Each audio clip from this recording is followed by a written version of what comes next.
by Njenje Media TV and News Band Television that is powering this. This program is being organized by Governance Index that has invited you this evening. Now, the theme of the program that we have today is Afenifere decision to endorse His Excellency Mr. Peter Obi and its implication for Nigerian political development. To join us this evening and have this conversation, we have eminent personalities here, people who do know their onion regarding the topic in question. This evening, I have the rare privilege of having Dr. Akin Fapohunda. Akin is also a member of the Afenifere. He is someone who is very, very close to the man I fondly refer to as Baba, that is King, Pa Ayo Adebanjo himself. So Akin Fapohunda, good evening and welcome to this program. Kindly unmute.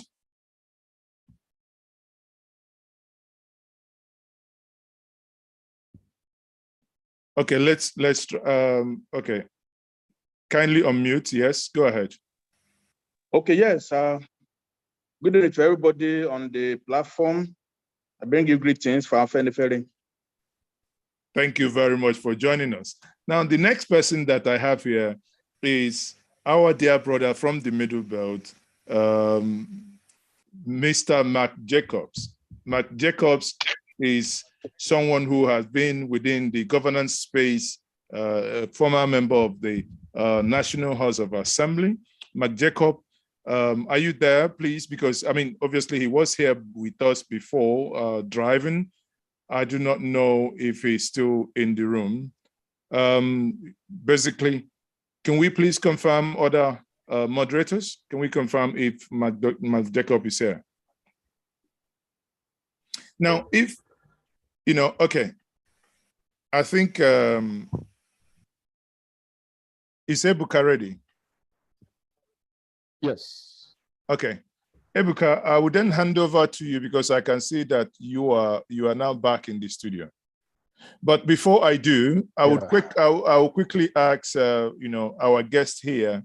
Okay, thank you, Ebuka. Yes, you're back in the studio now. But before I do, I hand you over. Let me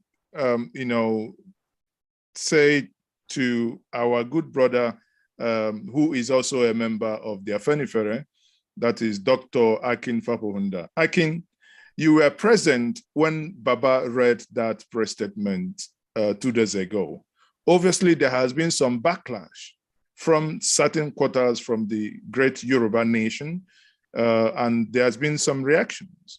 What do you make of those reactions that have happened so far? Then afterwards, I hand over to Ebuka. Okay. The reactions are not unexpected. Even in the family, if you're a large one, you cannot all see things the same way. The only fundamental thing I will let everybody here know is that since 1951, when Afenifere was founded, there has been a two-wing idea in Yoruba land. And from 1954 to 1966, the House of Afenifere, House of Awolowo prevailed over the other faction of Yoruba nation. And up to today,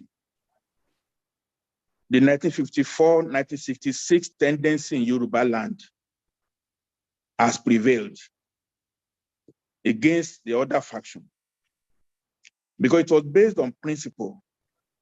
It was based on what is fair.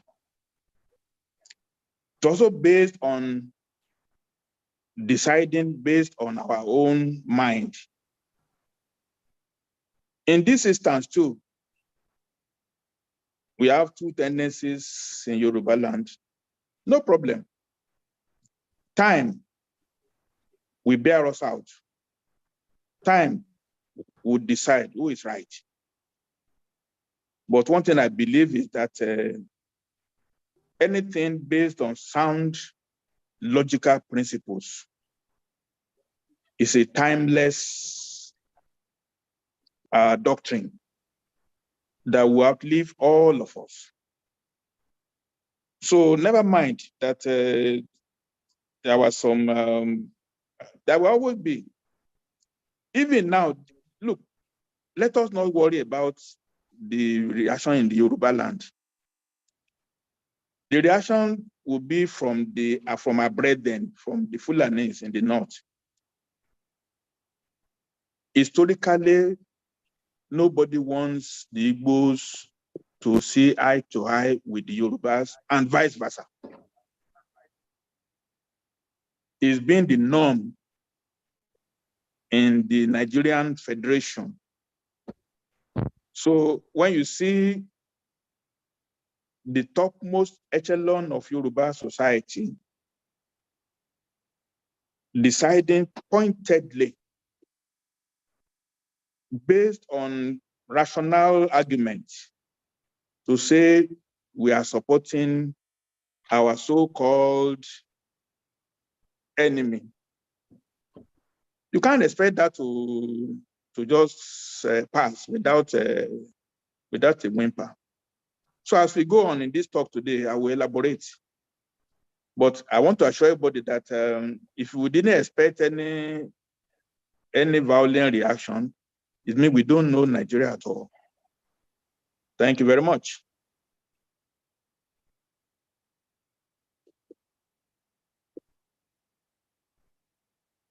Okay, thank you, Dr. Akin, for your rounded introduction to the discourse this evening. Now, I would like you to just have a look at the specific implications of Afenifere's position regards 2023. So what does this endorsement bring to the table regards to Peter Obi's aspiration to become the next Nigeria's president? Okay. We need to make a very good clarification. Sometimes we'll take a unidimensional approach into a very multivariate environment. And that's why we always make mistakes. We are one issue society, one issue. But there are many issues.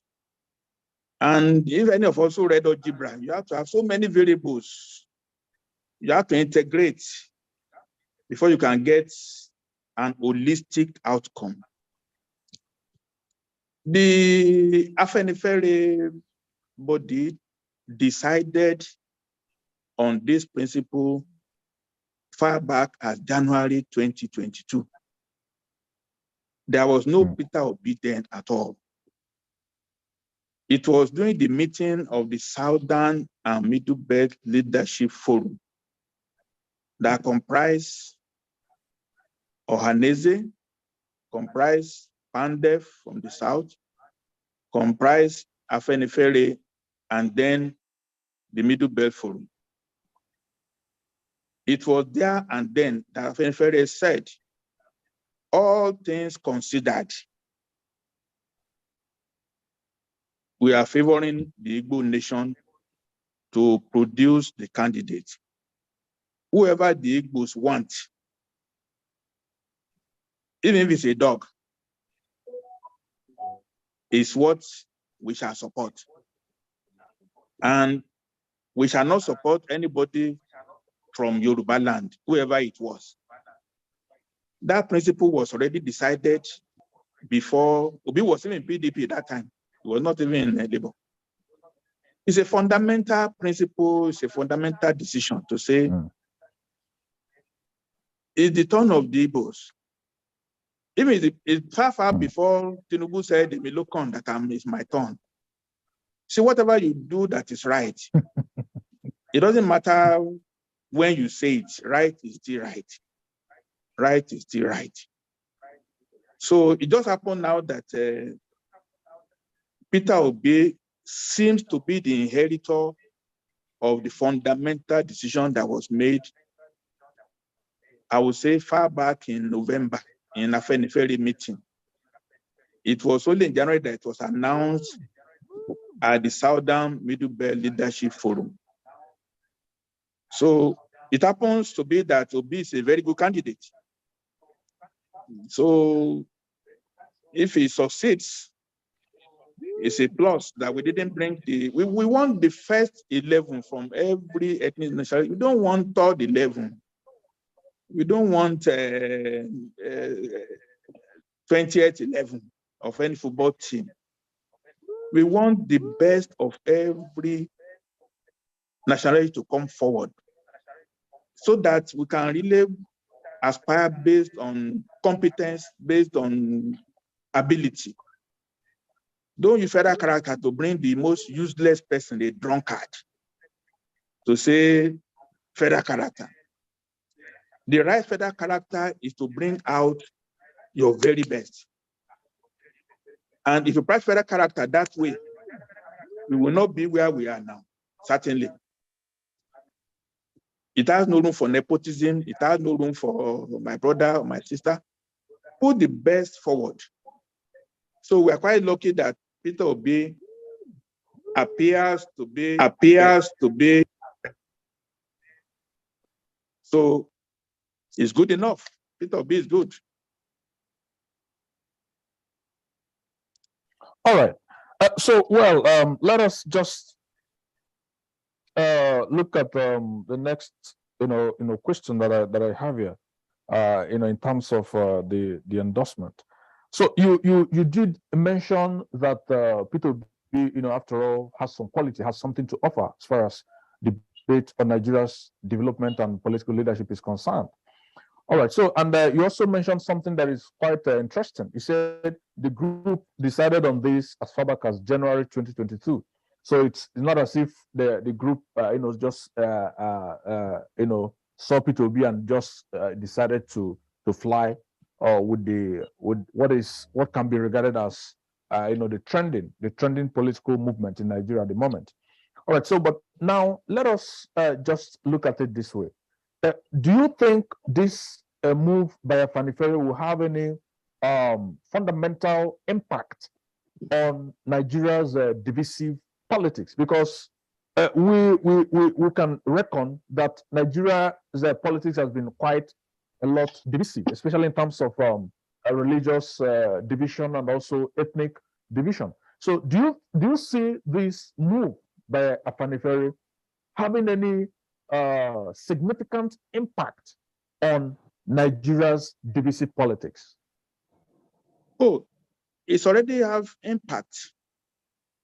And let me go a little bit even cosmetic. I know we put down the idea of somebody running for presidency, like during the time of Buhari. He came to Yoruba land, he started wearing Yoruba cap, he started wearing Yoruba dress.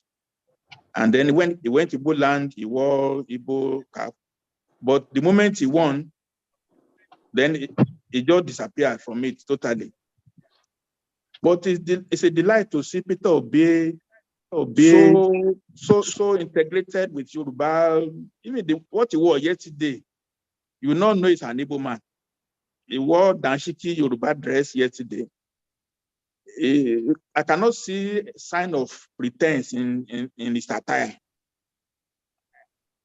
He's now becoming at home. He was in Afenifere's palace yesterday. He was in Ondo State yesterday. And Yes. he was in Afenifere event to honor the deputy leader of Afenifere, Oba Olaitan, who was 80 years yesterday. He was there. If nobody tells anybody, you will not assume it's an Igbo person. He just blended with all the ranks, with his dress sense, with his He just blend with the crowd. So you see, the effect of what happened on Monday is opened the doors for integration. It's opened the doors for Peter Obi to feel at home in Yoruba land. It's gratifying that he was able to, I don't know who his protocol people were, but they were able to visit Ooni of Ife yesterday, and it was received very well, very well. You see, all these things are symbols, but symbols are good. Symbols are good. So it's the Afenifere endorsement on Monday pointedly.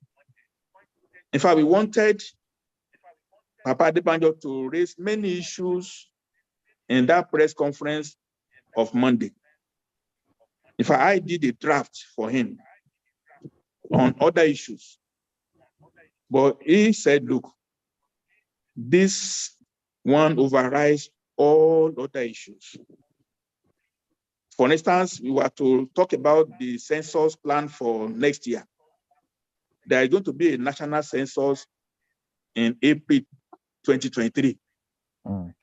It's a very bad event. How can you do census in the same time when election is still on? We wanted to raise that, but Baba Adebanjo said, look, there's time to raise that. Let's sort this Peter Obi thing without any doubt in anybody's mind at all. So it was a single issue press conference. No other issue was raised. We had 4 or 5 issues to be raised in the draft I submitted. But Baba Adebanjo said, and we're not him alone. The executive met and said, look, let us, let this one override every other thing. They can do census anyhow. It will never be legitimate anyway, doesn't matter. The issue is to get things right. And so it's already having impact. Just wait until maybe another week or two. When the news really hits the north, then you will start seeing, oh, Yorubas are wicked to Igbos, Igbos are wicked to Yorubas. And just to scuttle the handshake. But I can tell you, only God knows tomorrow, but as a human being, I know something new is coming. Wow. All right. So I think that's a kind of a take home. You know, something new is coming. All right. So you did mention that Afenifere's position was a clear case of the group aligning itself with justice, so that the Southeast can have its fair share as far as Nigeria's presidency is concerned. All right. So now, let us, just take it a bit away from the question of justice for the Southeast. Let's look at the credibility of the 3 top candidates. Is there anything that maybe your group or yourself, or any basis at all for you to, or in fact, let me just put it this way: how would you assess these 3 top candidates? I'm talking about the Labour Party candidate, the APC candidate, and also the PDP candidate.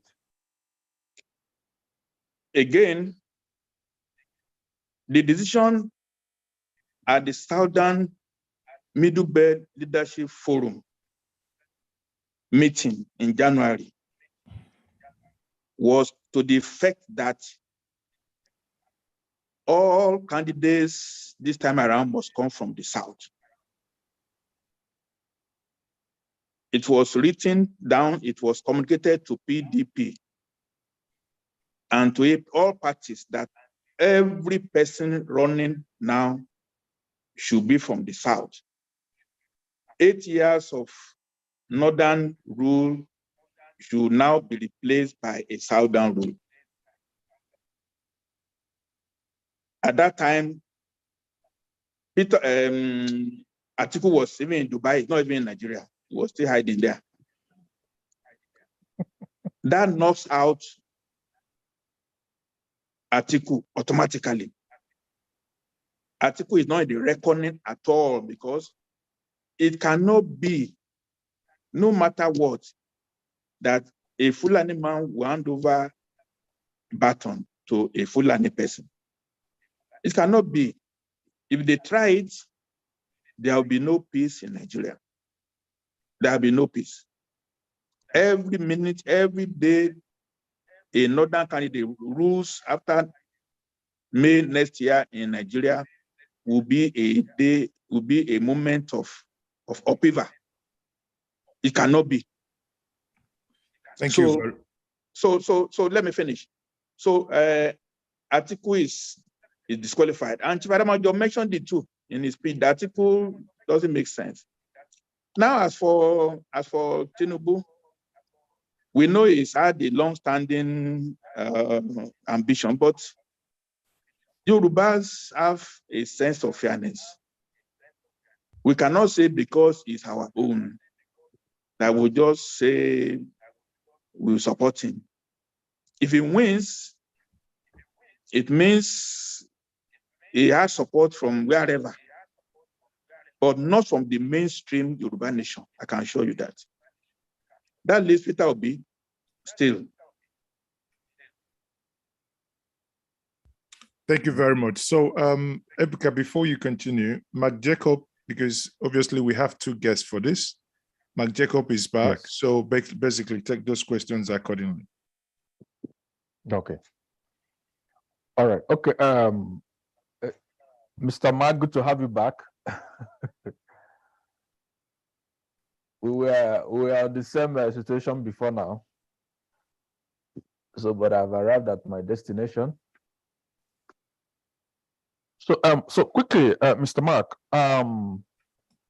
let's hear your view on this. So, but you know, generally, how is the Obidati movement doing in Kaduna?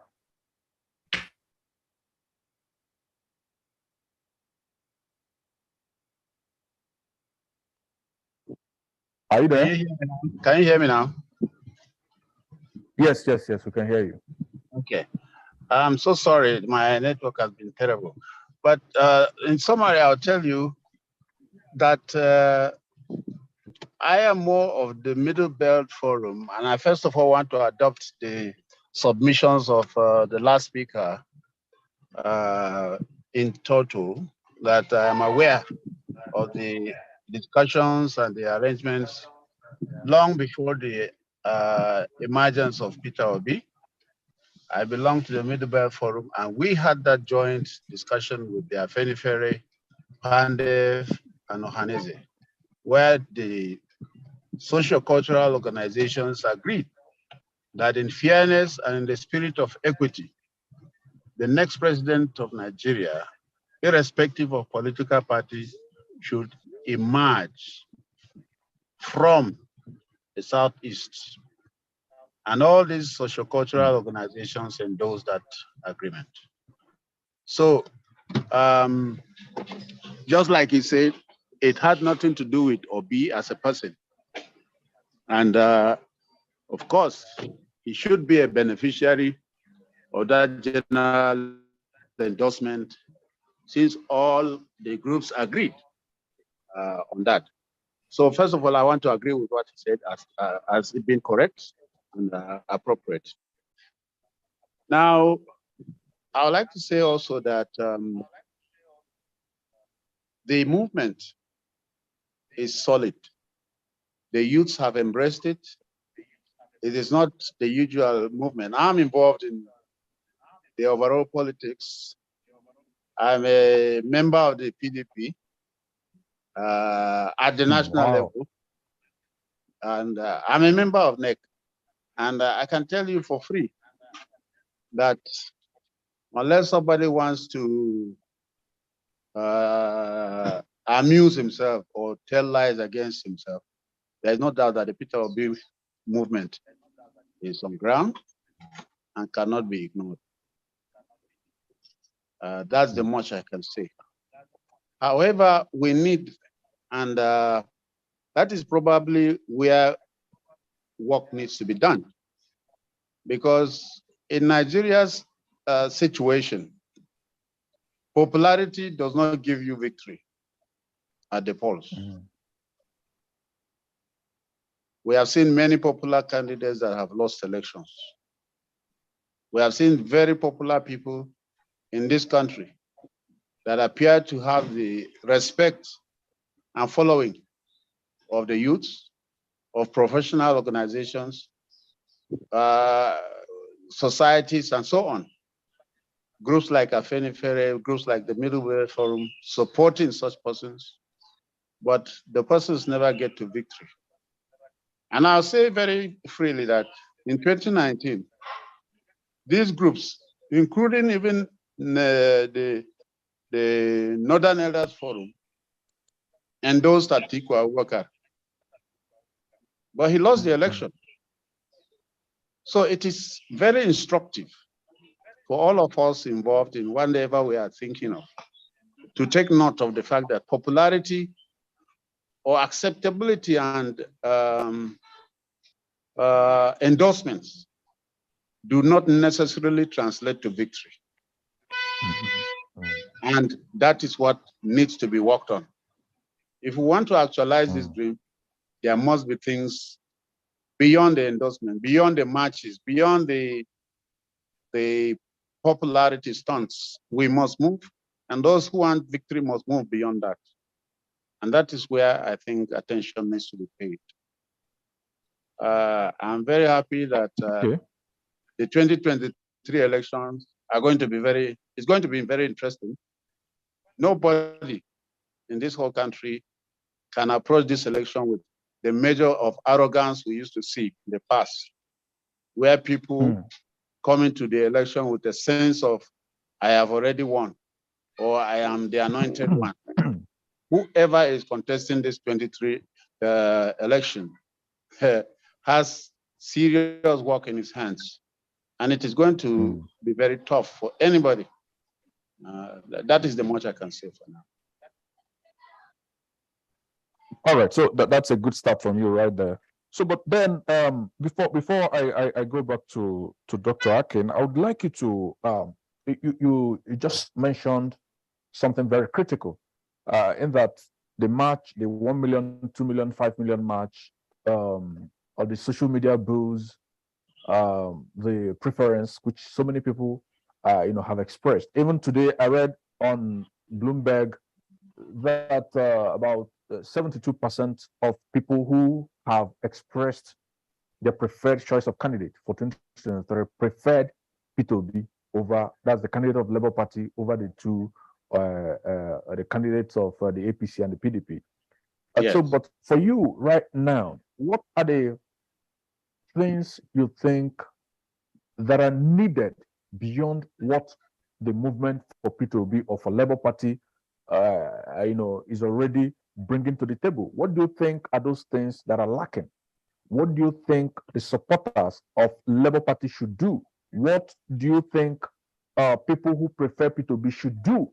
What do you think Nigerian youths, most of whom have expressed their preferred choice in P2B, should do? Generally, what are the people expected to do to make sure that they are able to realize this aspiration? Okay. The strategy of winning an election is difficult to summarize in a sentence or two. And just like I started by saying that popularity is like maybe 35 to 40% of what you need to win an election. In this election, particularly coming this 2023 election, there are many pockets to the election. Religion has been thrown into the election. What is the religious strategy of getting the votes? For instance, there is a struggle to make Peter Obi look like a Christian candidate. That one has its positive and its negative sides. So what is the strategy that will be adopted to get the negative downplayed? Somebody must be working on that, or somebody should be working on that. Secondly, most of the marches are taking place in the urban areas, the big cities. Now, if you calculate all the votes you get in Abuja, in, is it Onitsha? Is it Delta or wherever? All the places where these marches have taken place. If you calculate the number of the votes that come from all these places, they amount to very little percentage when compared to the votes that come from the hinterland, from the villages. So if somebody is just satisfied and is overwhelmed because on a very good Saturday morning, when most Nigerians are idle, they have nowhere to go to, and there is music and there is fun on the street, and they decide to join you, if you are swayed to think that you have carried the day by those numbers and by those marches, you may just find out that yes, you'll get a fraction of those votes in the urban city, while the bulk of the votes that make elections, and from experience, I know that most of the time, those who want to influence election wait for those of us in the urban areas to declare our own results before they bring in the ones from the villages. And those figures from the villages are usually 3 times what we have produced in the major towns. So these are the things that must be looked into. So like I'm saying, if people want to actualize this thing, there must be a workable strategy on how to translate what is happening in the urban areas or in the cities, translate it back to the communities, and transform them, transform the 2 million march into 2 million votes. How will you do that? If you don't translate those 2 million vote marches or those 2 million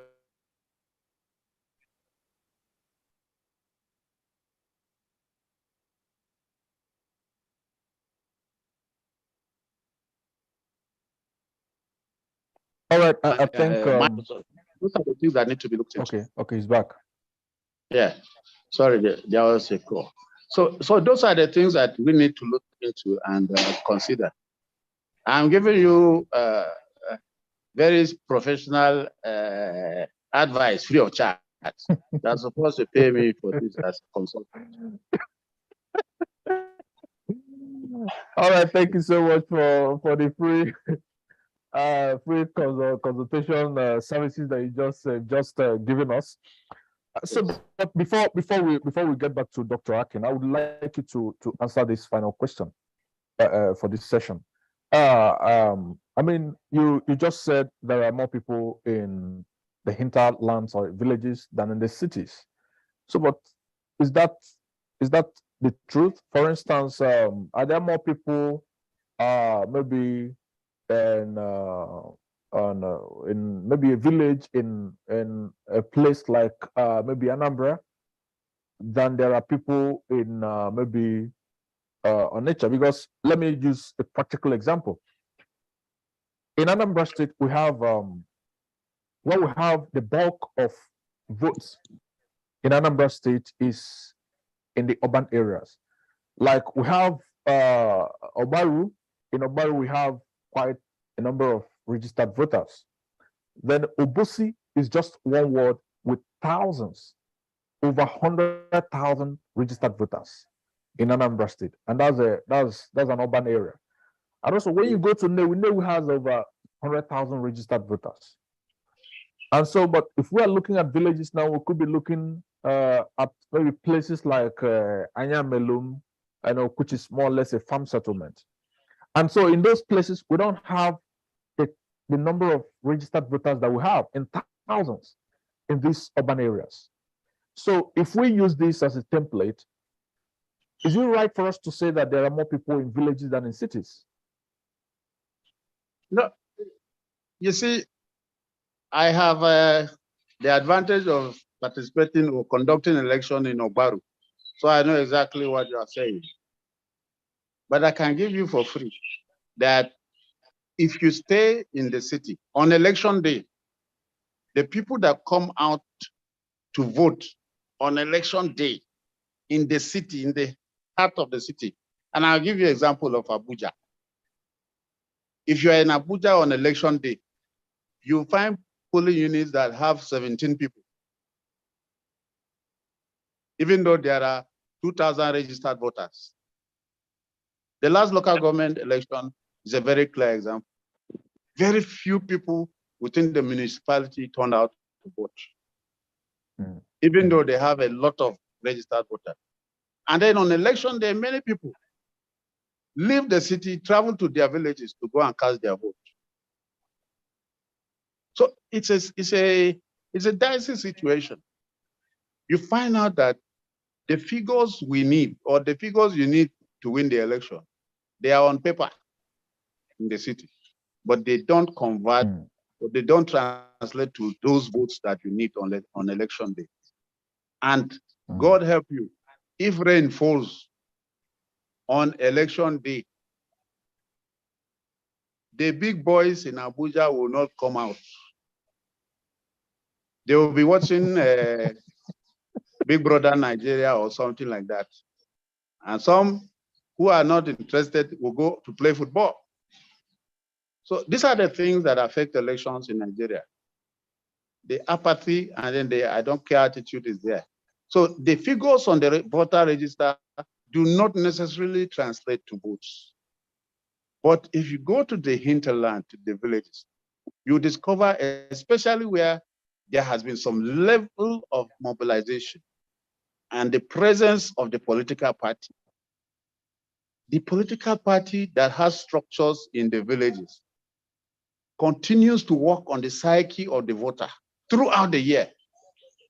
In the absence of those of us in the city who may have very fine ideas and are pursuing the ideal situation like we are doing with the Peter Obi case. Ask your friends that are with you in the city, either in Lagos or in Port Harcourt. When last did they go to their village? And when are they planning to go? They won't go.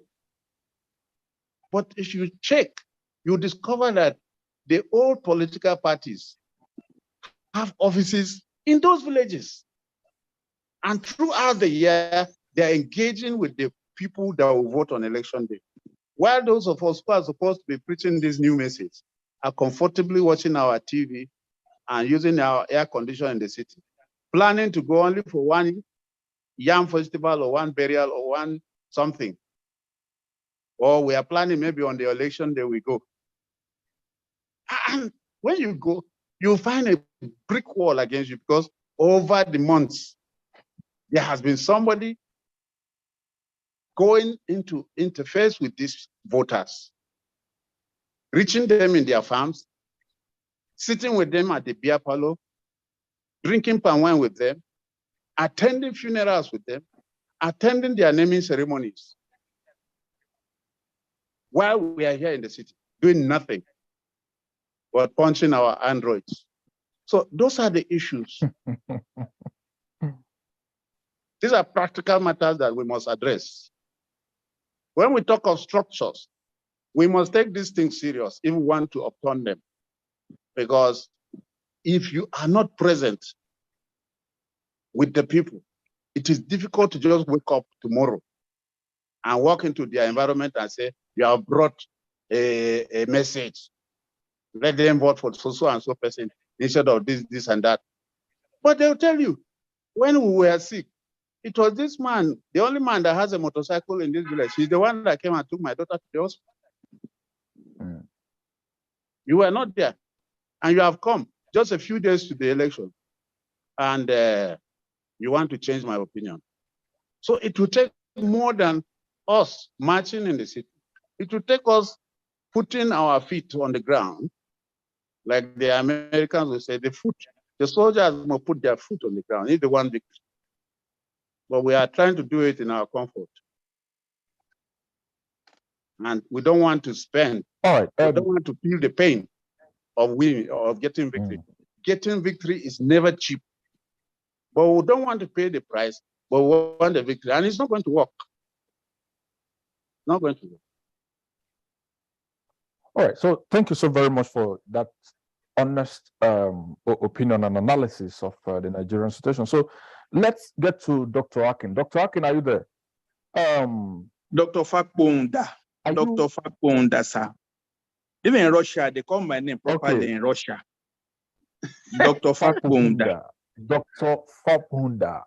I know your jaw will not break. Just call it. All right. Your jaw will not break. Fapohunda. I know Dr. that. Fapohunda. So I hope I'm getting that correct. I clap for you. Don't be afraid. Thank you so very much. Okay, so now, are you convinced that Nigerians are ready to vote in credible candidates in 2023? Let me comment on the last speaker. See, Nigeria, we live on lies and cliches. In Abuja here, there is a place called Abaji, very rural. If you drive through, nobody can tell me that Abaji is more populated than Gwagwalada in Abuja. But when the election comes, they will collect the result for Amak, for Kubwa. Then the last minute, they just say Abaji, they just give a big figure.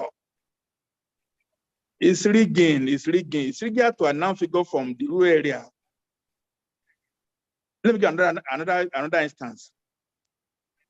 If you go to Nasarawa State here, Karo, close to Abuja, dense population, almost all the people in Borno and Yobe have emptied into Nasarawa State.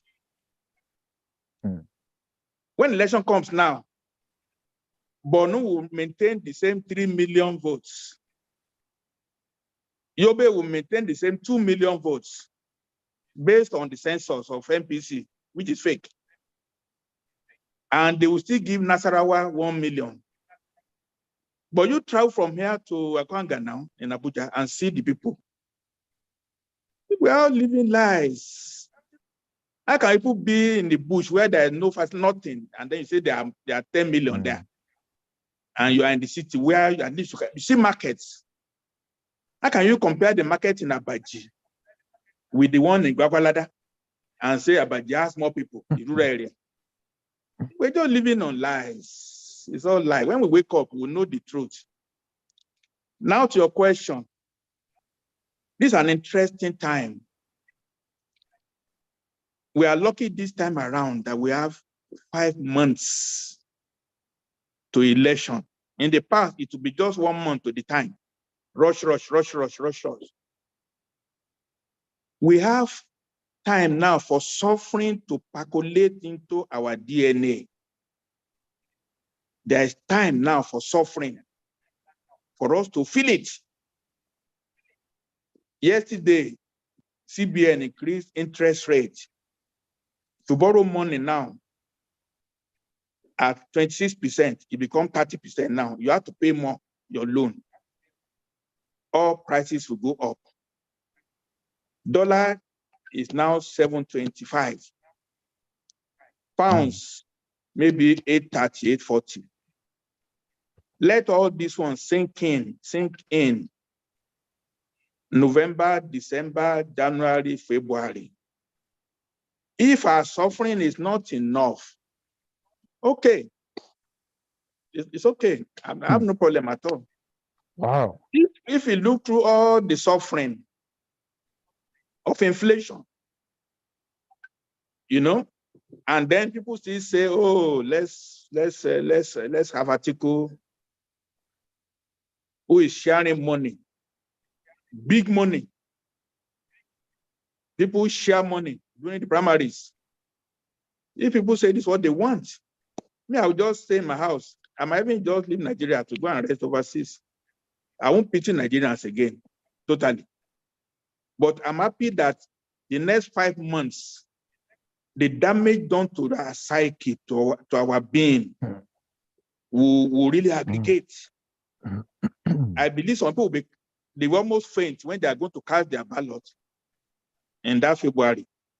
If they still vote for the establishment party, I would say, Yoruba will say, Otoni no me, I'm okay. I'm glad. No worries about all.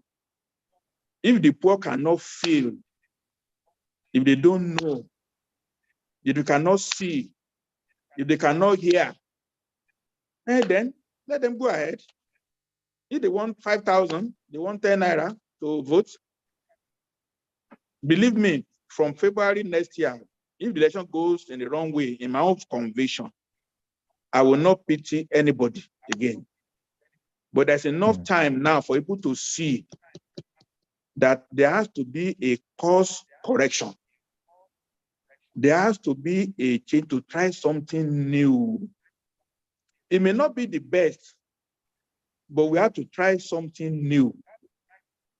Hoping that God will favor us. But if we keep going the old way, you already know the result. That's my take.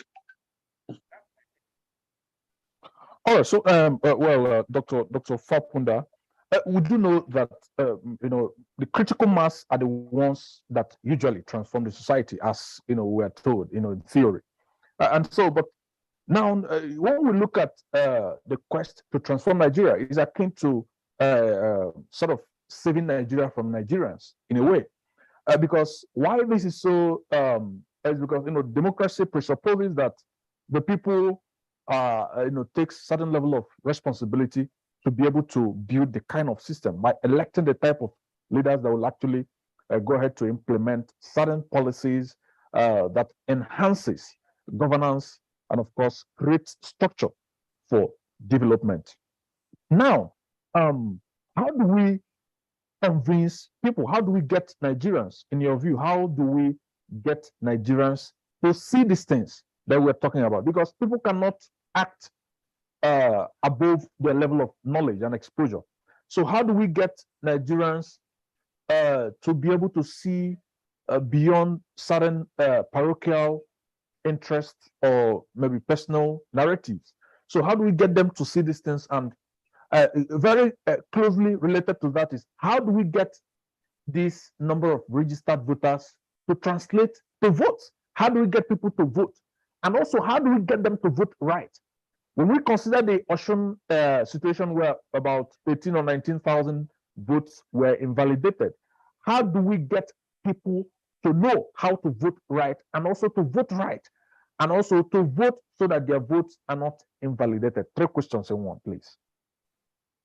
Overall, Providence has placed a big burden on the shoulder of Peter Obi. He could mismanage it to our detriment. He could manage it for us to be lucky. I've expressed views that Peter Obi has to create a message that will resonate with the people. People are not very stupid. Everybody, look, this is a school fees season now. Every person now is paying school fees for his or her children in secondary schools, in primary schools. The most middle class, the age of 30 and 40 in Nigeria, they have 2 or 3 kids and they are paying school fees now. And their salary is the same since about 2 years. Cost has gone up. They will still pay school fees in January for second term. So if Obi can surround themselves with people who have practical things to say to the people, your school fee, all schools now are private. Forget university, all private schools now, they've displaced the government schools. So if that is not a point of suffering for you, and nobody can give you the message that, look, how are you faring? In FCT, there's over 700 private schools. That means somebody is paying school fees for them to be functioning. Is it very good? Is that not a source of pain? No. So if Peter Obi can surround himself with people who can interpret things in very simple ways, where you know that your lives is being touched, you vote with anger. I don't want this thing again. You throw your vote into the box for a change. But if you just say, oh, production to consumption, people don't understand that. What's consumption? What's production? That's big grammar. That's big grammar. Somebody has to help him interpret these things into parameters that people can relate with. And he has to have different messages for different parts of Nigeria. The message that will resonate in the Niger Delta is not the same that will resonate in Yoruba land. It has to have people, in fact, when we say federal character, it means have people from each area to interpret their pains to you. Don't just come and still say free education in Katsina or free education in Zamfara. Or you say you're going to turn a land to crops in Bayelsa. They don't have land there now. If you are preaching the production of crops in Bayelsa, they can't understand. It doesn't resonate. So you see, when you have people around you who know the problem of in Yoruba land now, our problem is education. Two of my relations, one left yesterday, one left today to UK. They pay £15,000. They paid. The Yorubas just want education at all costs. Right from time for Awolowo in the 1950s. It's our own industry. And knowledge is very good. But when you now go to Katsina, they want to farm millet and maize. They want fertilizer. So you have to have segmented messages that will resonate with different areas.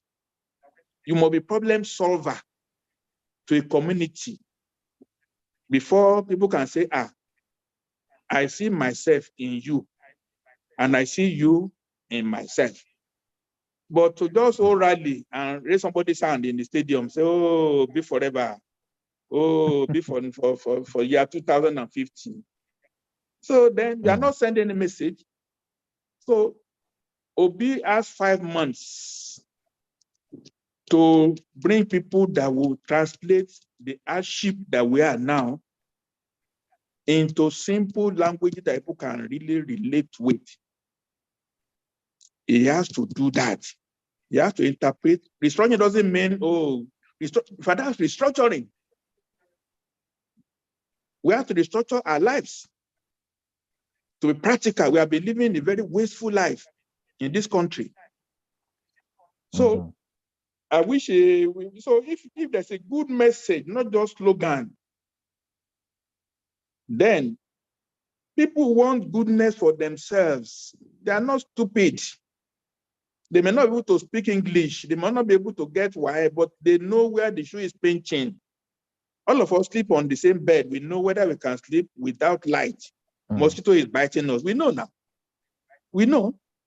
So you have to have a quick wins when it comes in, if at all it comes into governance. Once you have a message that resonates, okay, let me give an example. In the US, Trump is not just popular because he's keying into the white supremacist group. The whites are afraid that the blacks and the Latinos are coming to displace them. So he just keyed into that you whites, you own America. Whether it's diversity, whether it's stealing money, they don't care. He's protecting the white supremacists in America. And they follow him. Up to now, they still follow him. I wish somebody can interpret our problems in such a practical way. People will say, I will die with you. That's the problem. That's the challenge. All right. Now, I think that's a very beautiful point that you made there, Dr. Fapohunda. Thank you. Okay, so something else I'd like you to comment on before we go to Dr. Jacobs. I mean, Mr. Jacobs. So, you know, the concept of restructuring is something that has become quite popular among Nigerians, and especially when we're talking about, you know, the public debates, when we're talking about development, Nigerian politics, policies, governance. So give us a sense of your ideal interpretation of the concept of restructuring, because I understand that your group, Afenifere, part of the reason why they are supporting or why they have endorsed the candidacy of P2B is also because, according to the statement, they believe that P2B will be able to implement restructuring of Nigeria. So give us a sense of your ideal definition of restructuring as it concerns Nigeria. There are two aspects to it. The first one is economic reconstruction of Nigeria. People focus on the political aspect, but economic imperative has made restructuring now to be unavoidable. We created Nigeria based on oil and unlimited money. 36 states, 774 local governments with chairmen. Each local government has a parliament, so 774 parliaments. Each state has 25, 30 House of Assembly members. We have almost 1,000 state assembly drawing salary. We have 44 ministries in Abuja, 750 parastatals, all based on when we are used to sell crude oil at 2.3 million barrels per day. All this based on where we were in 1962, we were 55 million. 55 million population. Okay, it's now said that we are 200 million. Our income is still 2 million barrels of oil. So the government is borrowing now to pay salaries. If you are a man, you are staying in a 5-bedroom duplex, you are working in CBN, but you've lost your job. No salary again. You are now doing Uber taxi. Will you still remain in a 5-bedroom duplex? Want to pack out and look for a 2-bedroom in Karo until you can sort out your issues. That's restructuring. That's restructuring. We are broke. The country is bankrupt. We can't continue living the way we are living again. We can't afford more than one camera legislator. Just maybe not up to even 60 senators, no more House of Reps. Which laws are we making again? Which laws? Not making laws. And all the states that were created, they are all avenues of waste. Governors have turned them into headmasters. They just pay a salary. The whole money belongs to them. They just spend it the way they like. Governors are now emperors in all the 30 states. They spend money to do election. They pay for you for your form. If they don't like it, they won't pay for your form. Government money.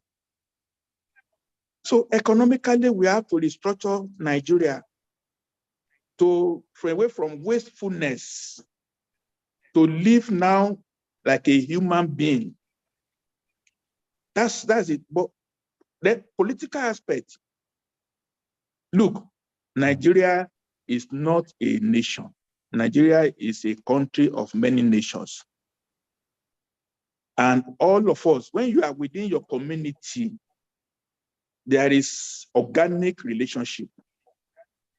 Among Yorubas now, nobody can tell me, oh, I can't see Yoruba person because policeman in Yoruba man in Yoruba land, he cannot, because we know his family now. But a policeman is from Sokoto and is now the DPO in my town in Ilesha, Osun State. So how am I to relate with him? And then you create so many ministries. Look, in the Ministry of Agriculture alone, there are 9 departments, federal ministry.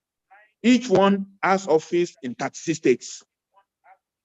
There is federal agri, federal forestry, federal livestock, federal pest control, federal rural development. Each one has office in 36 states, headed by level 16 officer, and they are drawing salaries. And federal government does not have 1 hectare of land that they are cultivating. None. None. In Abuja here, there's Department of Fisheries. There is Jabi Lake. They are not fishing in that Jabi Lake. There are almost 40 of them with masters in aquaculture in the secretariat in area 11. There is Jabi Lake. They are not fishing. Too many things are wrong in our system based on those days when money was no object.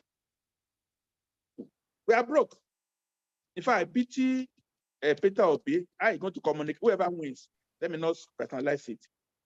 If we don't reduce federal civil servants by at least 1/3 next year, cannot fly. They are not doing anything. Go to secretariat, they are not doing anything. They arrive at work at 10 o'clock, and by 2, they are all going away. Federal civil servants.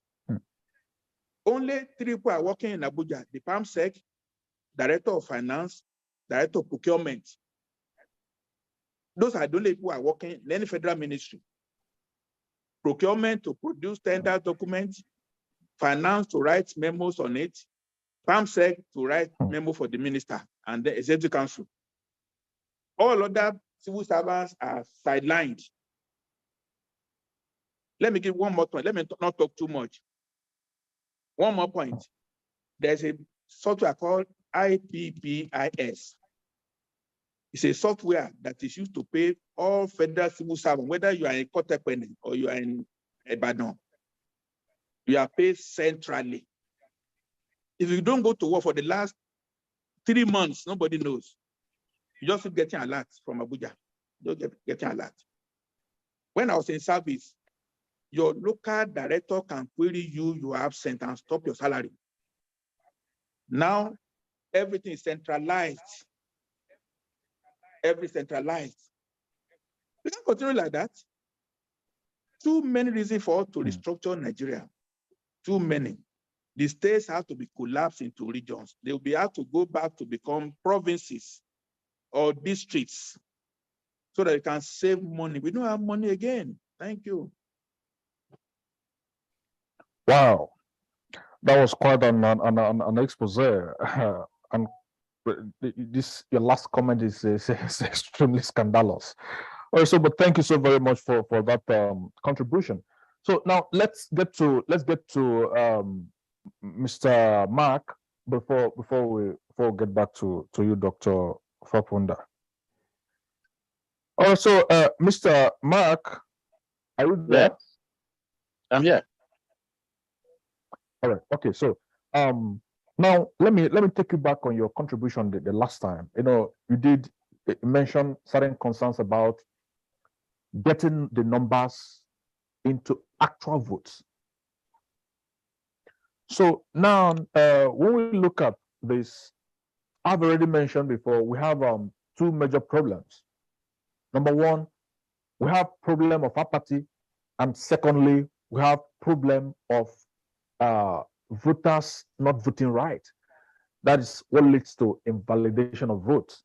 I'll give 2 instances. In the November 2021 governorship election in Anambra State, there's a situation where about 250,000 or 253,000 people voted in the whole.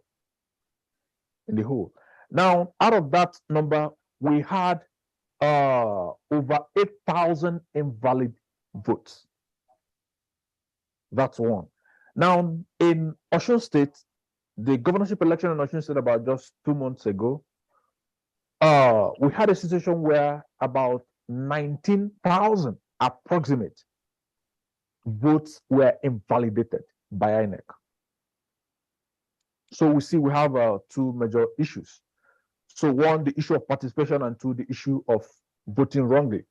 Now, for you, do you see this posing an existential threat to the expectations of Nigerians vis-a-vis the clamor or what has become a popular movement, like I said before, for the Labour Party's presidential candidate? Generally, cancellation of or declaration of votes as invalid has been in the hands. It has been a tool in the hands of politicians, sometimes with the help of the INEC officials.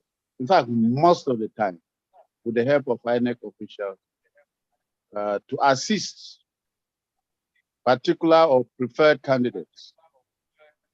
I'm aware of an election where the area where a particular candidate was known to have support had the highest number of cancellations. And it is the INEC officer that is in charge of either a polling unit or an area that has the power to cancel votes. But you just find out sometimes a block, a complete area will be declared invalid, all because the person who is supposed to garner majority of the votes from that area is not the preferred candidate of some people. So that conspiracy comes in, and the votes are cancelled. It's shocking that in today's age, where people, virtually everybody is using an Android phone, everybody, particularly even in the rural areas, is transferring money or receiving money via his phone. It's strange that up to 7 million or 7,000 votes in an area that has 18,000 votes, up to 7,000 votes will be declared invalid. It is strange, and it is something that should be checked, because what is there in marking the logo of a political party? We already know what the logos are. And it is difficult to say that our people, the Nigerian of today, who knows how to withdraw money, who knows how to transfer money, cannot tick just a simple mark on a political party logo. It is strange that such figures can be declared invalid, except for other reasons. The figures are really very suspect. Now, that goes, however, if there are valid reasons why figures are cancelled, sometimes it is because voter education is very low. We don't spend sufficient time educating our voters on how to vote. So sometimes people go to the election venue and they are careless, or they are not properly guided. And so they make mistakes. Instead of thumb printing, sometimes they thumb print across lines. And it is difficult for the electoral officer to now decide or determine which vote, which party actually was voted. Now, these are things that must be addressed by any candidate who wants to win election. And that comes back to the fact that we need to leave our comfort zone. Any candidate or supporter of any candidate that wants to win election must leave his comfort zone and go to where the voters exist. And it drives him back to the rural voter. Honestly, we can continue to argue, but the votes are not in the cities. The votes are in the rural areas. And if we ignore them, they are the ones that can embarrass us. That is the little I can say on this issue of cancellation of votes. And I love the explanation of restructuring. This country is about to sink.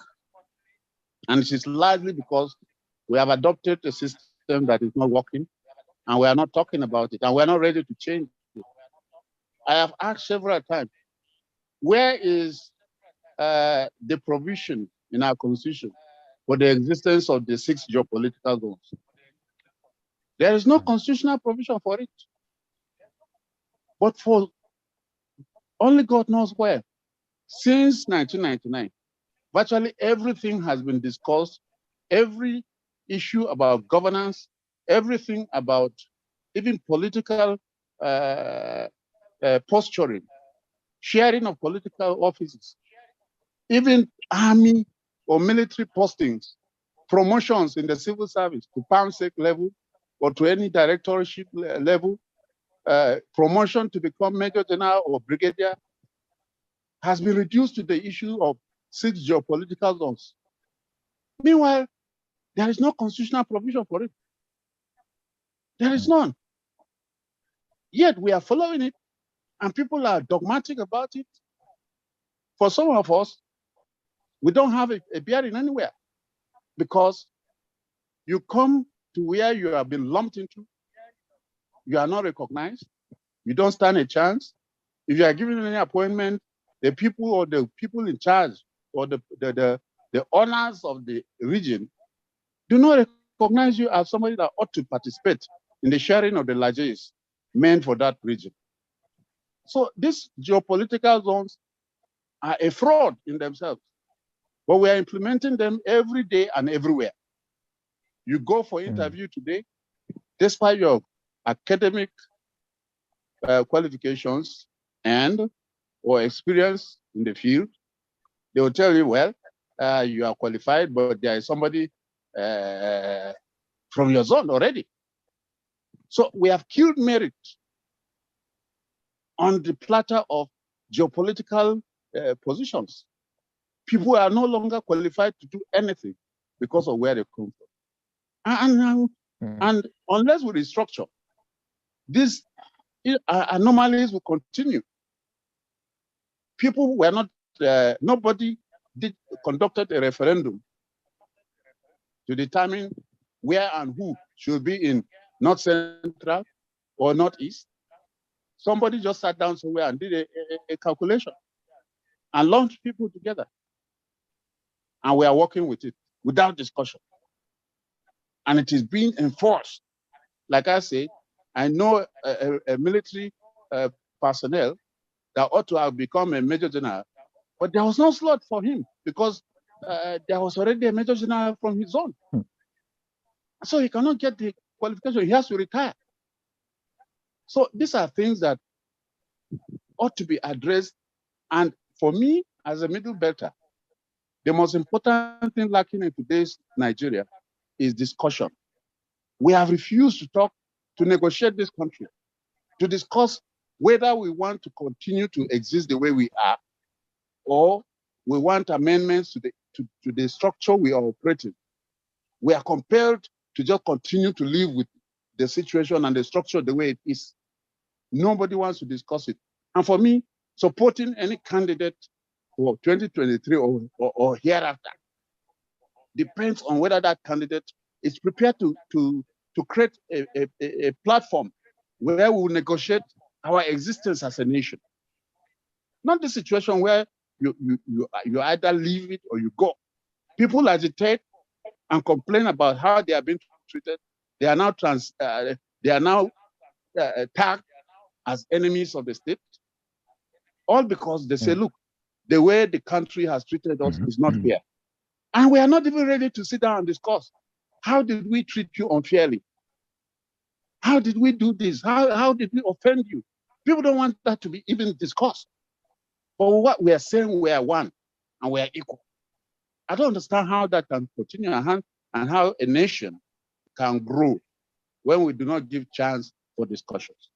Our forefathers were never negotiated with before they were lumped into a particular region of this country. And we have been compelled to remain there. And all Nigerians have been so unfair that despite agitations and calls and writings and historical antecedents, nobody wants to listen. You are there, and nobody should talk. If you talk, The next thing is you are in prison or you are being hunted out of the country. How can we say we have a nation when we are living like that? So for me, I want to see a restructured Nigeria that will be a nation. Just like you said, we don't have a nation. We have a state. And the people in charge of the state are the owners of the state. They determine what you can even discuss. They determine what is on the table for negotiation. They determine whether there will even be any negotiation. And that is not right in today's 21st century Nigeria. So for me, that is key. Well, these are truly fundamental issues. Yes.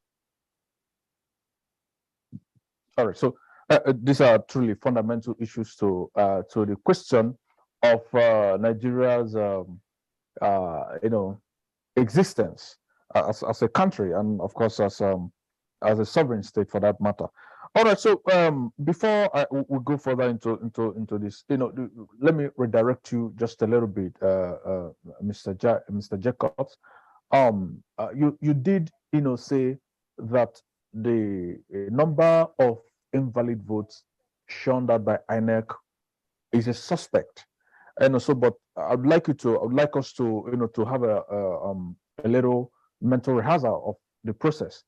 At the end of voting in the polling unit, the results is announced, and then the people, party agents, observers sign the results, and this same result sheet is distributed amongst the stakeholders present in that polling unit, and then a copy of the results is pasted in that polling unit. Now, before then, the presiding officer, the PO, INEC PO, goes through each vote that has been casted in open and displaying the ballot papers for people to see. Do you think that given the openness of this process, there is something else that we're not seeing? Perhaps there is an inflated invalidation of votes cast. Do you have any good grounds to object to the number of invalid votes that we've had, in the two instances I've given, the past governorship election in Anambra State and also the last governorship election in Osun State? Or perhaps just any instance, you have good grounds to suspect the invalidation of votes by INEC. So, sorry, before he takes that question, Ebuka, I think it would be nice after that question is taken, can we quickly go and take one or two questions from the audience, because we need to be wrapping up now. Okay. All right. Quickly, I have represented candidates at election tribunals. I'm a lawyer. So I have seen several instances where candidates genuinely won elections. And a single stroke of the pen from the presiding officer or the returning officer takes a large chunk of the votes of a particular candidate away. Cancelled. And sometimes the cancellation is done on the return sheet, not on the ballot papers, because the ballot papers are no longer taken away from the polling unit. Once they are put in their box, they are sealed. It is the result sheet that is taken to the returning officer. It is at that stage that the irregularities occur. Sometimes, before the returning officer sees that final tabulation, the politician who is interested in tampering with the result would have known where he lost in a large landslide, and he goes around to walk his way so that that particular place where he did not win and lost with a landslide, that place will be cancelled. So these are the issues. And any election at all can be manipulated through that.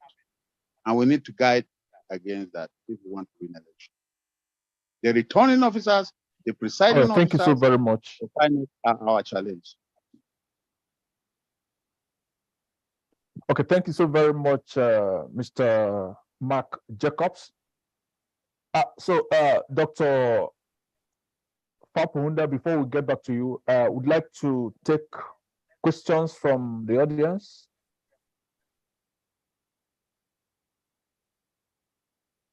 And perhaps just one or two comments from the audience.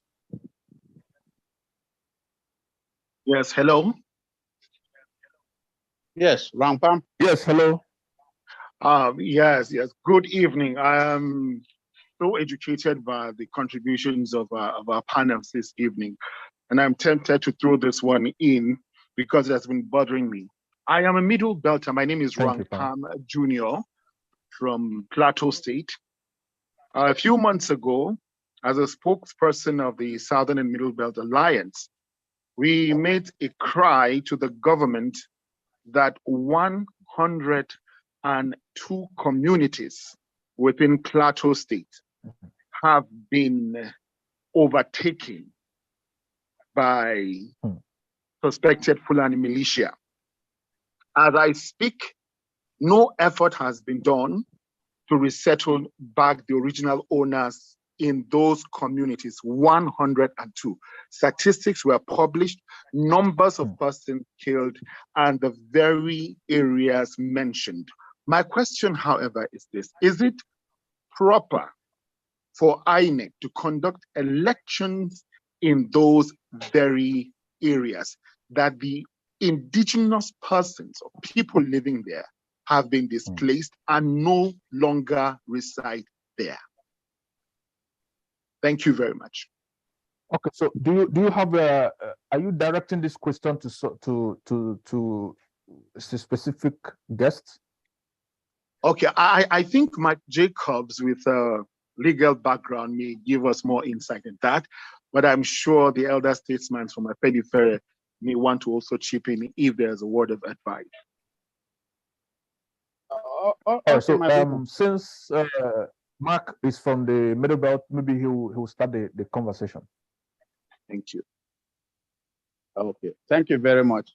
I have within my library that report from Plateau, and I know very well the details of what was contained there. And I am very sad that we are approaching election and this issue has not been addressed. It reminds me of what happened in 2019, 2015, where several local governments in Borno State, and like the Fapohunda, our elder Fapohunda said, several communities have relocated into Nasarawa from Borno and Yobe. But elections are declared for those communities without even one vote missing. And this is about to happen in the Plateau. It's terrible. And it's something that I don't know whether we need to go to court, whether we need to go into agitation. I don't really know what to do. But the reality is that this is one of the ways that elections are manipulated in Nigeria. That communities that have been physically sacked, they don't live there anymore. But North South, particularly, I know I have friends from there that have not been to their villages in the past 7 years, and they have no plans of going. But after elections, there are election results declared from their villages. Their villages have been destroyed permanently. But election results are returned in from those communities. So these 120 communities in the Plateau, that some of whom I know personally, are about to experience the same thing unless something is done. And we need to talk about it. We need to design an approach to it. Because again, those in power can use those communities to return in non-existent or fake results on behalf of those communities. This is the easiest window of rigging the election for 2020. Wow.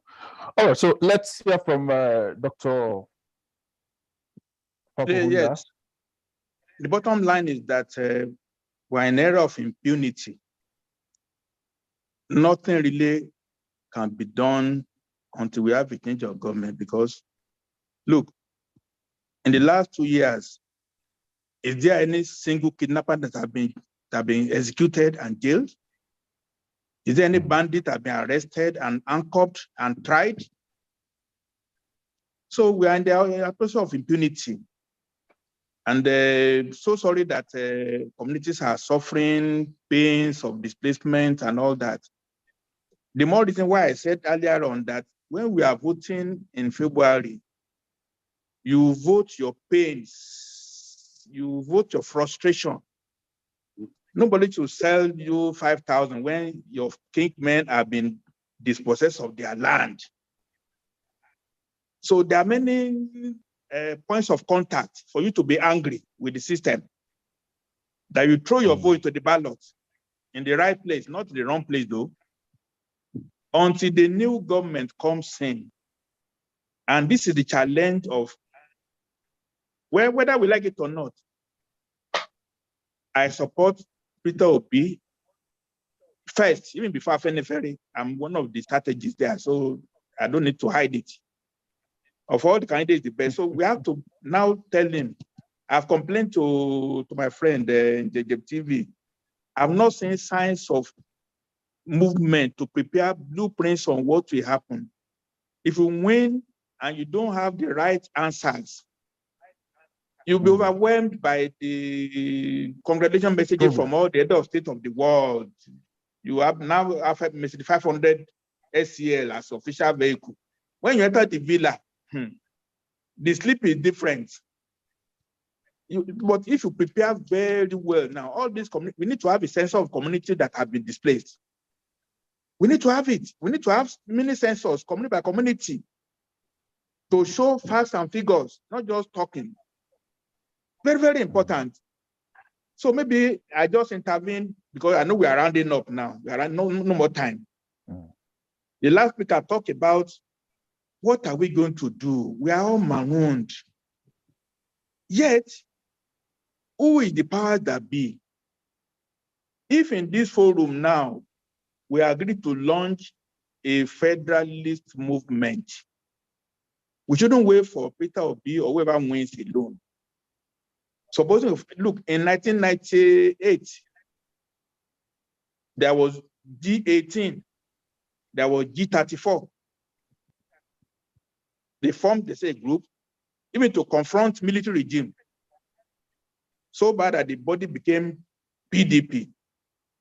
We need a movement now, in the next 5 months, that will articulate what we really want and give a blueprint to whoever wants to say, this is what we want. Then it will be easier for the president to say, approved. But if you are waiting for him, with all the problems of money, IMF, foreign exchange, and all that, he may not have press of mind. They said start a committee for 1 year to do thinking again. We're wasting time. In any case, in Afenifere, we have tried now. We have Afenifere, Ohaneze Afenifere. People might say, why? The problem of Nigeria started with the Igbos and Yorubas in 1948. It's a fact of history. Up to 1951, that's when the Igbos have been quarreling with Yorubas and vice versa. If we don't solve that Igbo-Yoruba problem, others cannot really be resolved. So we are not marginalizing Niger Delta, Pandef, or marginalizing Middle Belt. Historically, if the Igbos agree with the Yorubas, what we are going to agree upon can never be against the interest of Pandef, cannot be against the interest of Middle Belt. And what do we want? We want to go back to regions. Each region will have its own identity. you're able to do many things in your own region. Like you run your own house now. I run my own house. You may not want your children to go to school. That's your choice. You may want your children to be lawyers. That's your choice. I want my own to be doctor. That's my choice. When we reorganize Nigeria into regions, everybody will have his own identity. And then you live by them. You'll be ruled by your own people. Your police will be from your own people. Even your military will be from your own people too. Only that we are going to have the flag of Nigeria. Even in 1960, Western region had a consular office in London, separate from that of Nigeria. I can see the Yorubas having their own consulate, separate from Nigerian High Commission in London, to take care of Yorubas who are students in UK. There are very few Fulani students in UK. That's a fact. There are more Igbos in the Southeast Asia than Yorubas. That's a fact. So the Igbo nation might want to have a consulate in Malaysia, Indonesia. So we have to do things based on what we want for ourselves. Then nobody is disturbed. You do your own. We are still Nigerian. We'll be good neighbors. So now, what am I saying now? We need to articulate what we want. We are working on it in Afenifere. I'm very sure about it because I'm partly involved in it. We are having documents on how the thing would look like. We are just trying to dot the I's and cross the T's. So we want all other persons in this forum now to think along that way. If you are going to be a region in Niger Delta, how many regions? It could be 2 regions, Western Niger Delta, Eastern Niger Delta. It could be 2 regions. In the Middle Belt, I can see 2 regions too, because Kebbi, Niger, and Kwara, they are mainly Muslims. Plateau, Benue, Adamawa, and Taraba, they are mainly Christians. Whether we like it or not, don't let us shy away. You are Christian, you are a Christian, you are a Muslim, you are a Muslim. I'm Yoruba, I cannot be an Igbo person. It is all the truth. Don't let us keep deceiving ourselves that, oh, we don't want to hear Yoruba, we don't want to hear it. It's a lie. When I respect you as who you are, you respect me who I am. Where is the conflict? But we are pretending and we are cheating each other. You know? That won't work. So finally, because I don't want to waste your time too much, we need to form a group now that will articulate how we want a new Nigeria to run. So that when the call comes out, we'll be ready to answer the call. And whoever wins will make his task very simple because we'll have already agreed on positions. Example, Okuns of Kogi, they don't want to belong to North Central anymore. The Gominas of Kwara, they don't want to belong to North Central anymore. I've spoken to them. They want to be part of Western region. We need to articulate it. So we need to work. Nobody is stopping now. If you really want to, let's stop lamenting. Let's work. We are working at Afenifere. Thank you. So I think thank you so very much, Dr. Ebuka, I think that's the much we can take because it's 7 o'clock now. Yes. Yes. Okay. So thank you so very much, Dr. Akin Fapohunda, and thank you so very much, Mr. Mark Jacobs. Thank you to all our guests on the Zoom. So probably if you have a question or comment, you can leave it on the chat, and it will be taken care of.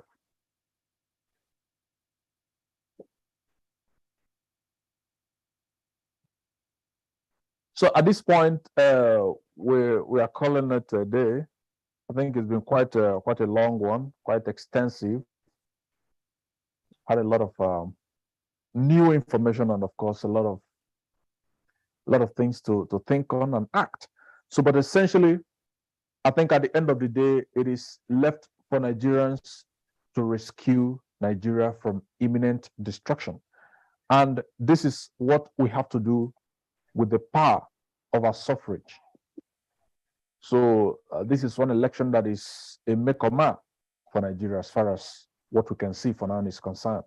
So it is left for us Nigerians to decide the future, the trajectory the country goes with the power we have in our votes. So thank you once again for joining us, for being part of this program. It's Conversation on the Governance Index. The program has been sponsored and aired by Newsband and Njenje Media. And so I don't know if we have any comment from Njenje or Newsband.